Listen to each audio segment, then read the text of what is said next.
Oi, oi, oi, oi, oi, boa noite, gente. Estamos aí de volta para mais um Elas Sim. E eu que estou sempre bem acompanhada, tenho aí a Tami Yozuki e a Poli Félix comigo. Cheguem mais, meninas. Que delícia! Mais uma vez, e hoje para um tema tão interessante, mas eu não vou roubar a fala da Tami ou da Sheila a respeito de personalidades. Não vou falar, não. Tá bom, eu vou falar assim. Hoje o nosso papo é a respeito de personalidades negras. Não é isso, meninas? É isso aí, eu estou muito animada para o tema de hoje e vamos com tudo, meninas. Vamos com tudo. E, na verdade, a gente tem, assim, esse apagamento forte, né? Tem alguns livros que foram lançados aí nos últimos 2, 3 anos para dar uma compensada, mas quando a gente está na escola, a gente não vê essa presença. É ainda assim, jornal, revista, é uma coisa que falta. Eu vejo muito que nos Estados Unidos fazem vários filmes e séries sobre essas pessoas que foram fortes, influentes negras aí nos Estados Unidos, mas que aqui falta, né? A gente não tem nossos filmes. Cadê? Na verdade, a gente teve Doutor Gama, né? Pelo Emerson D, que foi lançado aí em setembro.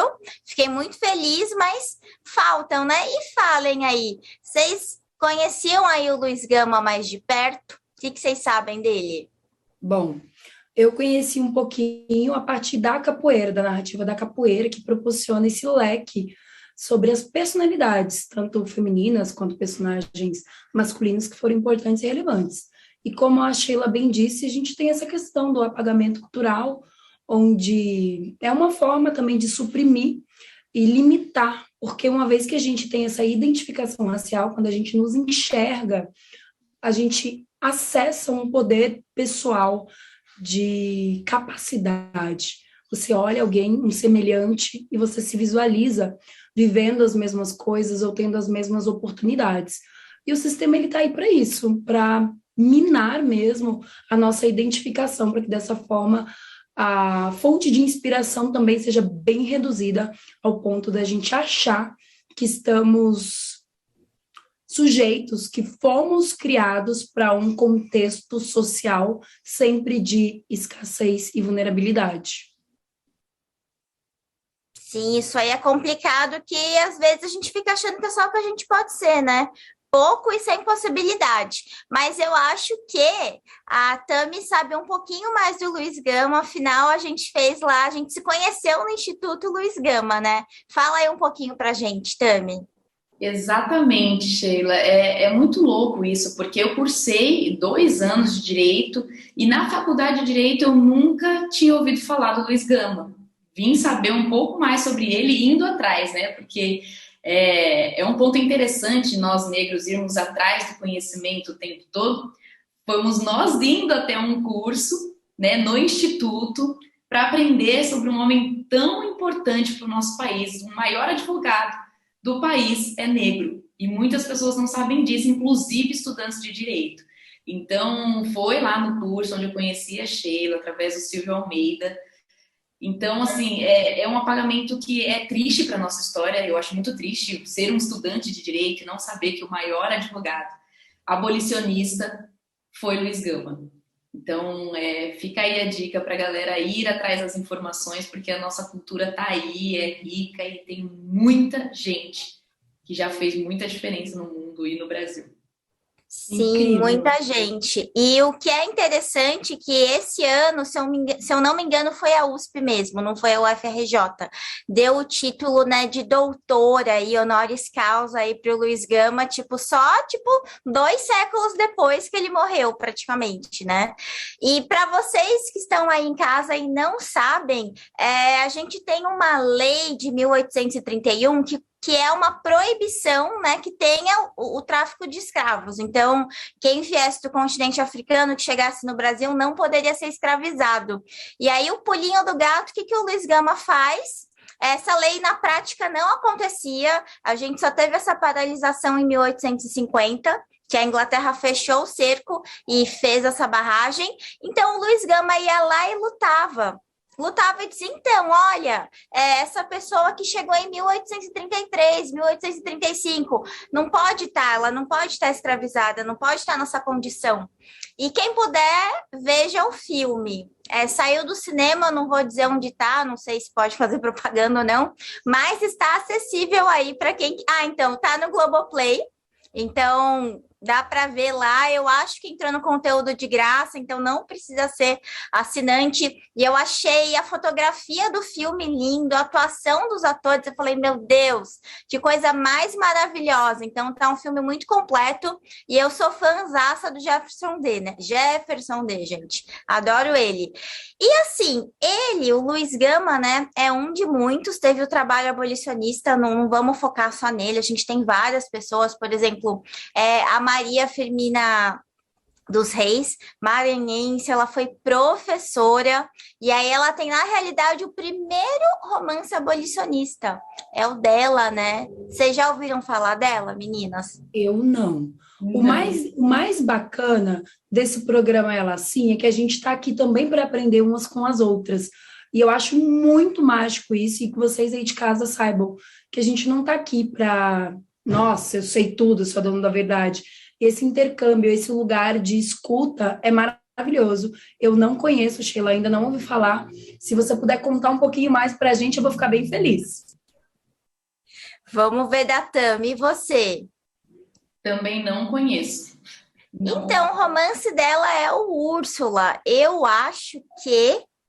Eu não sei se é 1859 que ela fez e saiu em 1871, mas enfim, é um livro antigo, eu li, eu achei bem legal, assim, no estilo do século XIX, né? Mas a gente tem a presença de personalidades negras, né?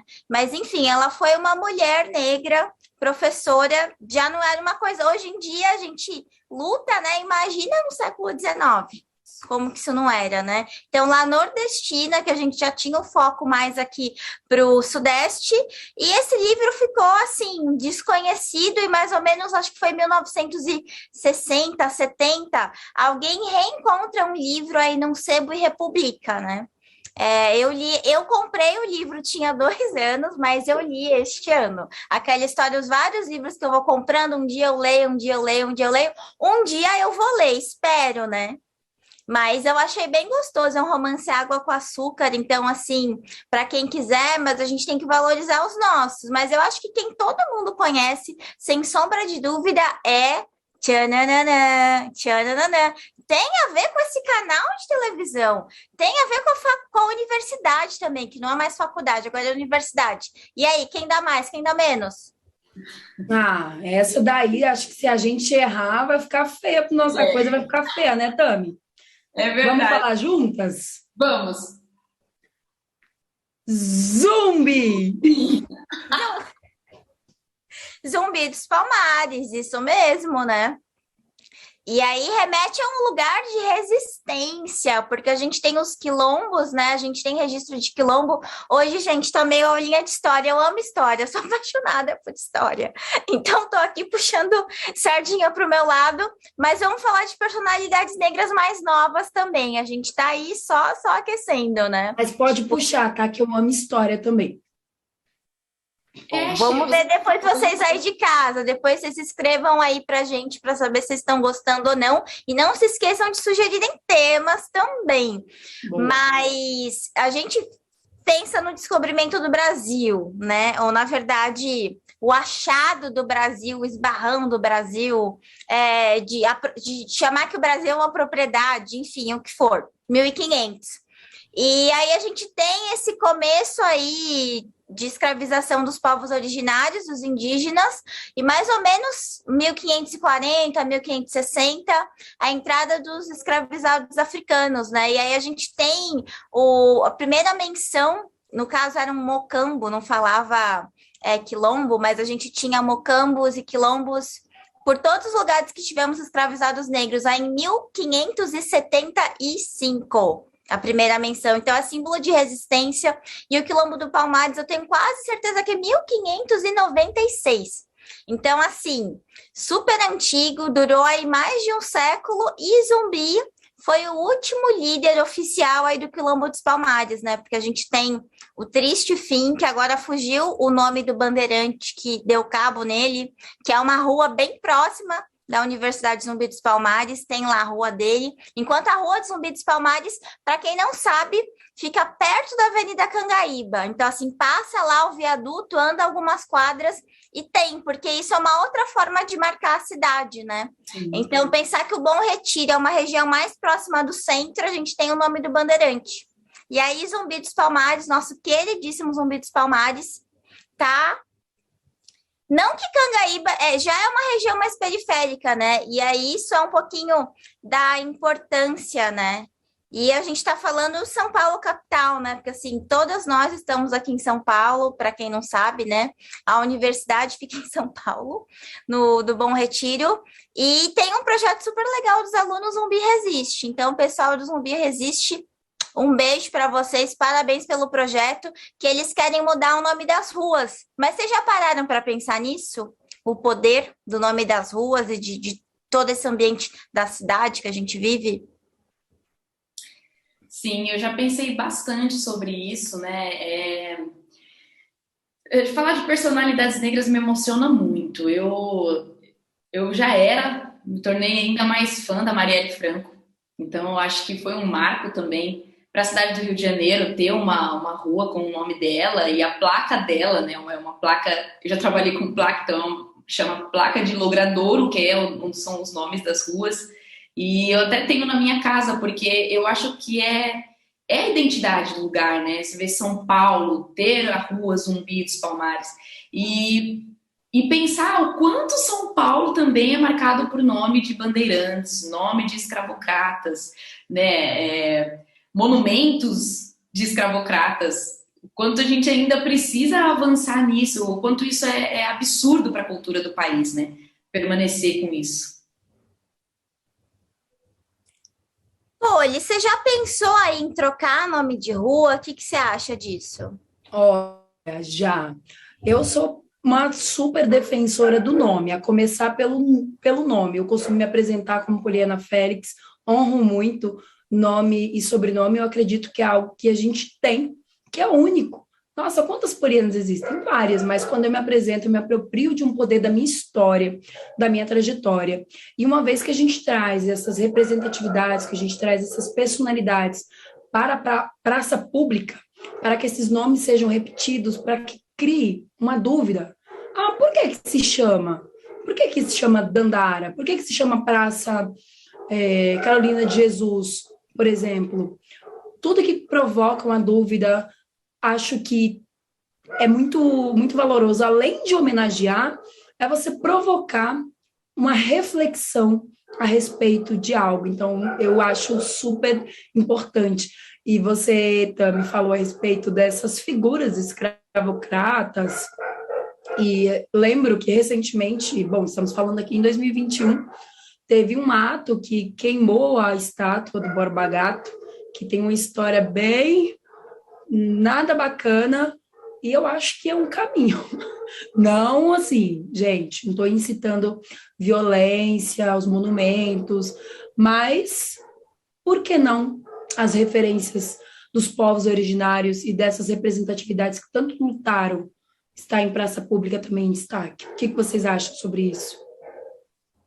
Eu sou super a favor e eu tive uma discussão acalorada na aula de doutorado em História da Cultura falando disso, mas antes de entrar, eu quero lembrar um negócio. Não sei quem viu por aí um casal que está quebrando tudo no aeroporto de Congonhas e que ninguém foi sufocado, ninguém foi nada, e aquilo não foi vandalismo, e os direitos que não sei o quê. E quando é com a gente, né, quando houve essa queima da Estátua dos Bandeirantes, que absurdo, e na verdade nem queimou de verdade, foi mais um ato simbólico, né? E, assim, nessa discussão teórica, metodológica, o que a gente tentou entrar num consenso que eu falei, tá, tudo bem, de repente de ter do lado da Estátua dos Bandeirantes, do Borba Gato, onde for, imagens e referências que remetam ao genocídio que eles fizeram aos povos originários. Então, um do lado do outro, para entender, não deixar ali só uma mensagem. Mas eu acho que algumas coisas, pensando que o mundo não vai acabar amanhã, quem sabe, vai que a água não acaba, né? A água fica aí e a gente, sei lá, arranja outro jeito de fazer a água, a gente preserva o mundo e tal. Daqui 100, 200, 300 anos, eu fico preocupada que se a gente não ressignifica esses marcos, a gente vai ficar passando a mesma história, né? No mesmo Tami.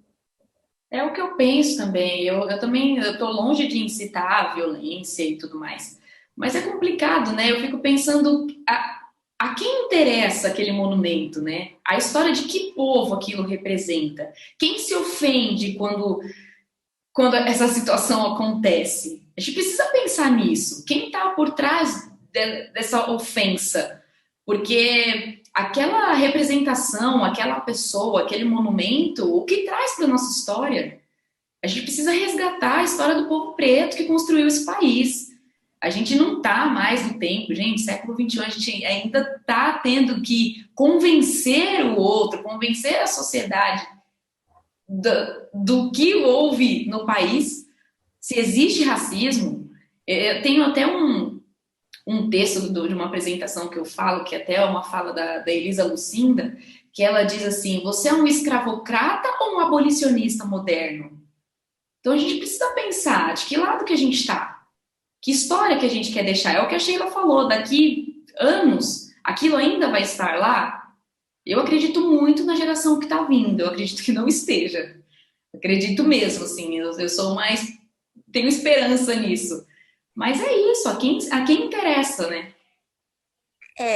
Não tô assim tão esperançosa que nem você, não, porque a gente vai ter que ter poder. Então, Marielle Franco, né? Que, graças a Deus, acho que mesmo quem não quer saber, sabe quem foi Marielle Franco. E se não souber, né, ai aí você de casa. Se não souber, mas precisamos de muitas Marielles Francos, mas a gente tem Érica Hilton, a gente tem Érica Malunguinho. E, bom, gente, eu sou de São Paulo. Eu assim, eu sei que tem pessoa, teve vereadora negra em Curitiba, teve, não sei se foi no Maranhão ou se foi em Alagoas, assim, o negócio tá melhorando, mas a gente precisa de muito mais no poder para poder modificar. E aí a gente ia falar de gente mais nova, mas antes, Tami, me fala aí do seu nome. Não me vem uma personalidade negra brasileira, mas hoje é o dia que a gente vai entender por que é Tami Yosuki ou Yosuki. Não sei falar, gente. Fala aí, Tama, a palavra é sua e conta aí. Conta do nosso guerreiro. Vamos lá, gente. É uma descoberta, como a Poli começou falando, né? Esse apagamento. Eu descobri recentemente que existiu o guerreiro, o único samurai negro do Japão, se chama Yasuke. E o meu sobrenome é Yosuke.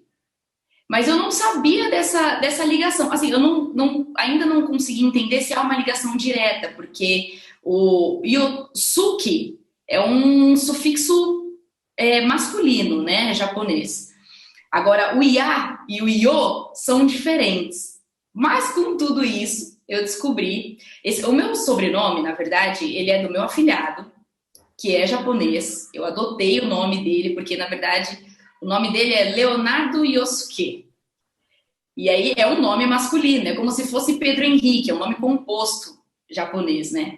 E aí eu tenho uma ligação muito forte com ele, eu tenho uma admiração pelo meu bebê, ele já é grandinho, mas eu ainda chamo ele de meu bebê. E é o nome dele, então foi uma forma de homenagear o meu afilhado. Mais tarde, depois, agora, né, praticamente, de descobrir a minha negritude e começar a cavar ali os apagamentos, eu descobri esse guerreiro Yasuke. Ele tem origem, a princípio, moçambicana, e ele foi para o Japão. E tem uma curiosidade, eu ainda estou estudando isso, mas já vou compartilhar o que eu sei. Quando o Yasuke chegou no Japão, ele foi apresentado a um líder lá japonês, que eu não sei pronunciar o nome, mas quando o povo japonês deu de cara com o Yasuke, esse líder pediu por até então os servos dele dar um banho no Yasuke esfregar o corpo dele, porque ele falou, não, é alguma maquiagem. Estão querendo mascarar como se ele tivesse infiltrado. E aí pediram para lavar ele, esfregar. Ele falou, não, se esfregar, a tinta vai sair. E o Yasuki, ele era diferenciado porque ele era muito alto, né? A gente sabe que os japoneses têm uma estatura mediana baixa, né? E o Yasuki, ele era extremamente alto. Diz a história que ele tinha 1,87 m. E os japoneses eram no máximo 1,60 m. Então, quando viram aquele homem daquele tamanho, negro, eles se assustaram. Eles falaram, não, é um infiltrado. Então, vamos limpar a pele dele para descobrir de onde ele vem. E daí, quando lavaram ele, além de não conseguir tirar a cor, ficaram ainda mais admirados, porque quando jogou água no corpo do Yasuki, nós negros, quando ele joga água, a gente brilha um pouco. O Yasuki era retinto. Então o Yasuki começou a brilhar. Devia ser até azulado, né? Sim, sim. Infelizmente não tem registros do Yasuki. Parece que tem uma obra japonesa que, assim, imaginam que Yasuki era daquele jeito, mas não tem uma fotografia, né? Não tem esse registro fiel do fenótipo dele e tudo mais. Então ficou. E aí esse líder acabou trazendo Yasuki para o povo. Aí eu não sei como que funciona a cultura japonesa, mas ele intitulou Yasuki como guerreiro. Era praticamente impossível uma pessoa que não fosse de origem japonesa ser um samurai. E o líder falou, não, agora ele está com a gente, e trouxe ele, enquadrou ele no povo, e Yasuki foi considerado o único samurai negro. Então tem podcast, gente, tem podcast. É muito interessante ver a história, os meninos contam de uma maneira espetacular, e ainda estou ouvindo, ainda estou pesquisando para poder entender essa... Eu achava que era coincidência, mas tem uma coisa aí de ancestralidade que eu ainda vou descobrir o que é, mas... Achei. E eu achando que era tipo seu sobrenome, assim, falso, você adotou por esse significado, sabe? Nome de luta, nome de guerra. E bom, gente, descobrimos aí que não é bem assim, mas dá para ser assim também. Por que não? A partir de agora é uma referência. Agora eu não vou saber mais dizer Yosuke sem lembrar do Yasuki. E onde eu tiver oportunidade, vou espalhar que houve um guerreiro samurai negro.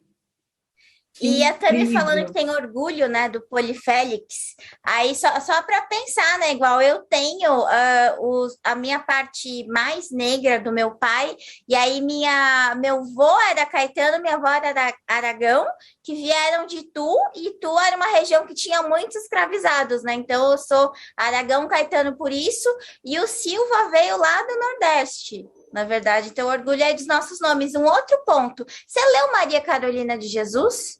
Na Carolina Maria de Jesus, eu sempre troco, Poli, você que citou ela, a nossa maravilhosa escritora.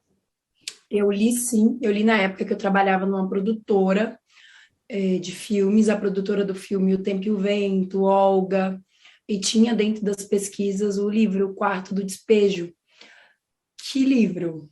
Nossa, foi uma leitura bem densa, assim, que me trouxe muitas reflexões. E eu acredito que todo mundo deveria ler. Todo mundo deveria ler uma realidade muito dura e que ensina muito. Inclusive, eu fui em uma das comunidades onde eu vivi e onde eu não fazia aquele trajeto há 16 anos. E ontem eu fui lá, falei, vou lá ver se a minha antiga casa ainda está. E estava tudo exatamente igual. Eu saí do carro e era como se eu tivesse voltado no tempo. Eu encontrei várias pessoas que eram minhas amigas de infância e me trouxe, assim, um choque de ver que nada mudou. Nada mudou, não no sentido assim, nossa, que legal, as pessoas estão iguais. Sim, as pessoas estão iguais e elas não sonham. Eu perguntei para algumas dessas pessoas, umas 10, qual era o sonho, e elas me disseram que não tinham, ou que o sonho era poder sustentar os filhos, e aquilo mexeu bastante comigo. E aí eu comecei a andar nas vielas, onde eu completei os meus 11 anos, lembro até hoje do quintalzinho, do bolo de granulado colorido que minha tia fez, do parabéns no violão, e eu entrando assim, e aqueles espaços fechados, escadas, fios, buracos na parede, eu realmente voltei no tempo, eu cheguei na porta da casa onde eu vivi, falei, meu Deus, como é importante a gente ter um olhar para fora, a gente sair da nossa situação, enxergar quanta coisa existe para que a gente se sinta também merecedora, para que você se sinta merecedora, se sinta merecedor. Aquilo foi transformador para mim. Eu mantenho contato com as comunidades onde eu vivi. Tem uma outra que eu dou aula de capoeira no projeto social, e para mim é muito importante não só servir, onde um dia eu fui servida, mas também levar uma mensagem de esperança, de inspiração, para que essas pessoas também se sintam capazes e merecedoras de coisas maiores, se sintam representadas. É isso mesmo, né, Poli? Parabéns. Você, por que não pode virar a próxima Carolina Maria de Jesus? E, gente, quem tá em São Paulo, ou quem vai passar por São Paulo, tá rolando exposição dela no Instituto Moreira Salles, o IMS. No final da Paulista, é gratuito, tem que agendar de 7 a 10 dias, você pode agendar 2 ingressos, vai lá conhecer, é muito importante. E a gente tem ainda preconceito de dizer que a Carolina não foi uma escritora, mas ela foi uma super bibliográfica, assim, ela pôde relatar, a gente sentia na pele o que estava acontecendo naquele dia. É um diário, Quarto de Despejo, está traduzido em 13 línguas, e fora do Brasil, ela é uma das escritoras mais conhecidas, junto com Paulo Coelho, na verdade. Então, é a Carolina, né? E, infelizmente, esse primeiro livro, muita gente quis ler, porque fala um pouco esse mergulho na pobreza de um mundo que não faz parte dos outros, né? Mesmo lá fora. Quando ela fez o Quarto de Alvenaria, não é o mundo de Betita, não é Betita, enfim. As pessoas perderam um pouco o interesse, mas, pelo amor de Deus, ela é uma escritora. Se alguém vier falar que não é, e é um pouco da gramática, né? Por que a gente vai falar diferente? Não, é português, é outra forma de se expressar. A gente tem a FLUP, que é a Feira Literária Periférica, né? Enfim, a gente poderia falar que a gente tem a Jarrid Arraes, tantas outras pessoas, a Qualtune, Dandara, e só para saber, é muita gente. Pesquisem aí, quem sabe a gente faz um outro papo falando sobre, mas conheçam as suas raízes, a nossa história, e saibam, vocês sendo negros ou não negros, essa representatividade importa, e nosso tempo acabou. É isso. Tchau, gente. Já. Muito obrigada.